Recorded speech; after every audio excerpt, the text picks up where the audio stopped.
Welcome to Christian Facts. Today's topic is a profound question. Why did God create the knowledge of evil in the first place? In the Garden of Eden, God planted a tree that bore the fruit of the knowledge of good and evil. This raises a question. If God is all good, why didn't He create only the knowledge of good and exclude evil? Let's explore this step by step. Balance in creation. The universe operates on balance. For every concept or entity, there is a counterpart.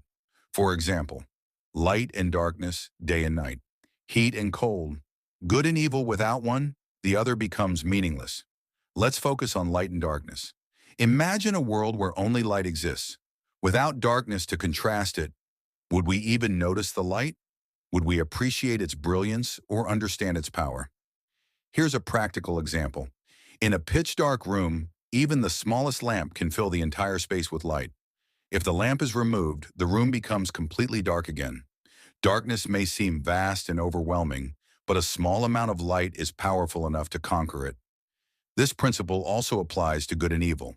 Without the presence of evil, we could not recognize what is good, nor could we truly understand the greatness of good. The role of free will. God created humans with free wills, the ability to make choices independently. Without free will, we would be like robots, programmed to do only good without the ability to choose otherwise.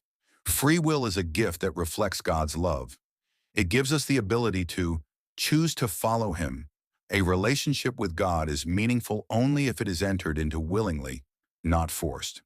Discern good from evil. By knowing both, we have the ability to choose wisely and live righteously. If God had taken away free will, He could have prevented humans from doing evil. But at what cost? We would be incapable of love, growth, or understanding the beauty of goodness. Free will allows us to reflect God's image by making choices and taking responsibility for them. The story of Eden. In the Garden of Eden, Adam and Eve lived in a state of innocence. They did not know good and evil as distinct concepts. They simply followed their desires. God commanded them not to eat from the tree of the knowledge of good and evil, but they disobeyed. Did they commit evil simply because they ate the fruit? No. They disobeyed God's command even before gaining the knowledge of good and evil. The act of eating the fruit opened their minds, allowing them to recognize the difference between right and wrong. It wasn't the fruit that created evil. Evil already existed as a concept. What changed was Adam and Eve's awareness.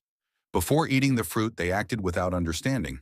Afterward, they could see the consequences of their actions and differentiate between good and evil.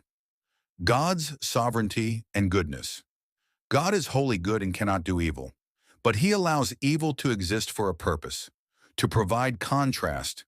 Without evil, the greatness of God's goodness would not be fully realized. To test and refine, challenges, including the presence of evil, allow us to grow in faith, character, and understanding, to give us a choice. True love and obedience come only when we choose them freely. Who is evil? The question is often asked, who is evil? The one who knows evil or the one who acts upon it? God knows evil but never does it. He remains holy and good. Humans know evil and often choose to act on it. This is where sin comes into play. The knowledge of evil itself is not the problem. It is what we do with that knowledge that matters. God gave us free will so we can choose to reject evil and embrace good, thereby reflecting His nature. Final thoughts. In the end, God's creation is a story of love, choice, and redemption. Evil exists, but so does good, and God calls us to walk in the light. As Jesus said, "I am the light of the world. Whoever follows me will not walk in darkness, but will have the light of life." John 8:12. Let us remember that just as a small lamp can light a dark room, God's goodness is infinitely more powerful than any evil we face. Our role is to recognize the difference, choose wisely, and trust in His plan. Thank you for watching, and may God's wisdom guide you in all your choices.